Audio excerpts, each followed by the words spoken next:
Hello, YouTube subscribers. Thank you so much for coming back to Shoniregun Land. I have a few new subscribers here. Thank you so much for subscribing to me. And for those who've been with me since day one, thank you so much for coming back. Now, you know what I'm about to say. The heavens will give me my due today. The land will give me increase today. And my fruit will be prosperous today. I am claiming success today, which is August 2019, and it's the 20th day of August. Man, I have been, creating videos, but I haven't posted because I have one topic that I have been really wanting to share with you all. It's been on my heart, and I don't know why, but hopefully this will help someone that's going through the same thing I'm going through. I am in an interracial relationship, and it has definitely had its challenges, and it's had more ups than it's had downs. So I am not in the typical interracial relationship. My husband of almost 5 years, I love you, my baby. We have been married for almost 5 years, but we've also have been dating and known each other for over 10 years. So I would like to say that I am actually have some type of credential, some type of credit. I've had 2 babies by him. Like, I have some credit here, okay? All right, I didn't push the babies through, but I've been cut open, so I have some type of credit, all right? So I know a little bit about this subject, but some people would say that we're not really interracial. We're not really an interracial relationship because we have the same skin complexion. So he is actually 100% Nigerian of the Yoruba tribe, and I am 100% African American. So just because we have the same skin tone does not mean, or same skin complexion, does not mean that we are of the same culture. We definitely have different cultures, and we have grown up and grew up in a different type of household. And dating and marrying a Yoruba man has definitely had some wonderful ups.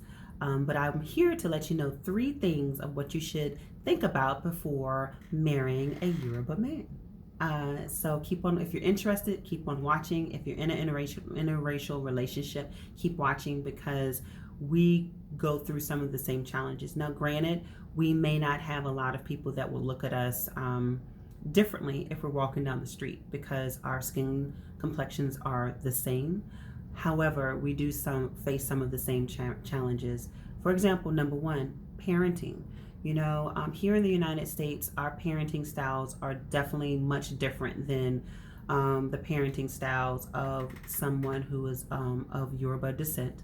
Both of them have great parenting styles, but they're different. I'll give you an example. I am not into beating or any type of abuse to children, but I'm from the country, and spare the rod, spoil the child. So, I have been spanked, and I feel as if those spankings were for good reasons. I wasn't beaten, but I was spanked. But, their form of discipline is a little bit different. It's more creating strong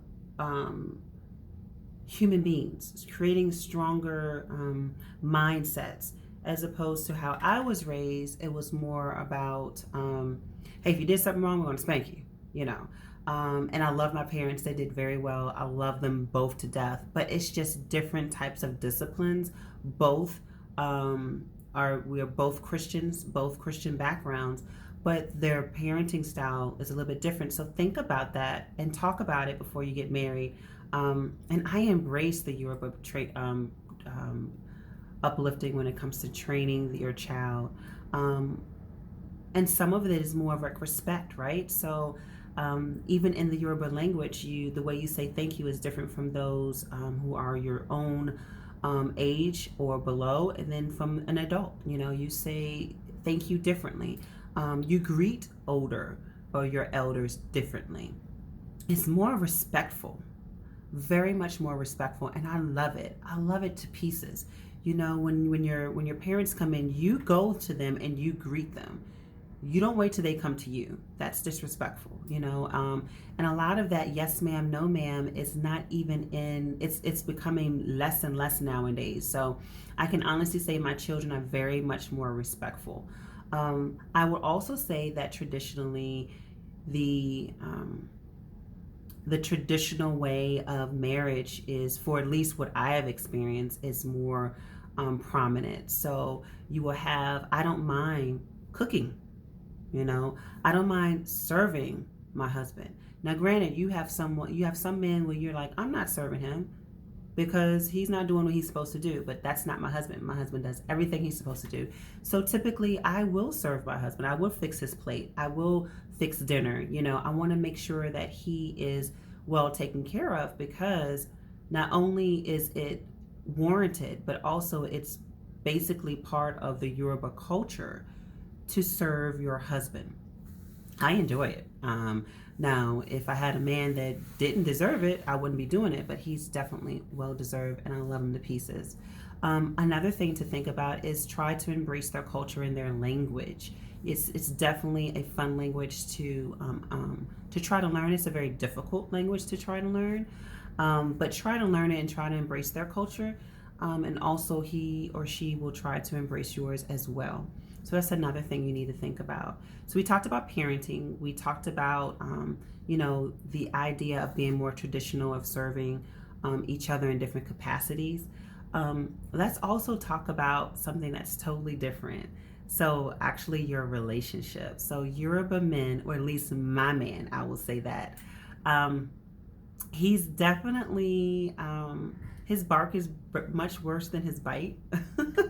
So they're very strong men, but they also have a very soft side as well. So definitely understand that they will definitely want to be known and feel as if they are the man, but also know that, women rule the world. You know what Beyonce says. So just think about that and understand that it's just part of their culture. They're very, very much very loving, very thoughtful men, but they want to feel like, they got a little muscle as well. So I've definitely thoroughly enjoyed my my husband, but it just shocks me where society feels as if we're not an interracial relationship, or intercultural relationship, because we have the same skin tone. And it bothers me, because we definitely have cultural differences, of which I thoroughly enjoy, but society doesn't see it that way, because we have the same complexion, and I just don't understand it. I wanted to talk about it. I want you all to let me know how you feel about interracial couples. Do they have to have different skin tones? Do they have to speak different languages to be called or defined as interracial, or intercultural? Do they have to be a specific way? Because I've definitely seen differences in the culture from an African perspective to a American perspective, because I know I am African American, but I'm American, and I still have American culture and ways about me. And I think it's disappointing. So yeah, let me know how you feel about this. I really want to know. No answer is wrong. No answer is wrong at all. This is a free space, but just keep it respectful. And let me know if I'm right about this Yoruba men thing. For those Nigerians out there, Yoruba, Igbo, or whatever tribe you're from, let me know if I'm right. But keep it respectful, all right? But I just really had a thought, just a heart to share this. My husband is just adorable. I love him to pieces. And again, I just don't mind doing what I'm doing for him, because he's worthy of it, and vice versa. He will say I'm definitely worthy of it as well. So leave your comments. Let me know how you feel. Let me know what you're going through as an interracial, intercultural couple. What ups you've had, what downs you have. And I guess I'm fortunate, because we are of the same skin tone, that we don't get looked at differently when we're out in public. So I guess that's a blessing in a way. Definitely don't want that. I don't want my children to feel that as well. But let me know how you feel about this. I'm very, very curious. Thank you so much for watching. Subscribe, comment, and I will see you next time. Peace.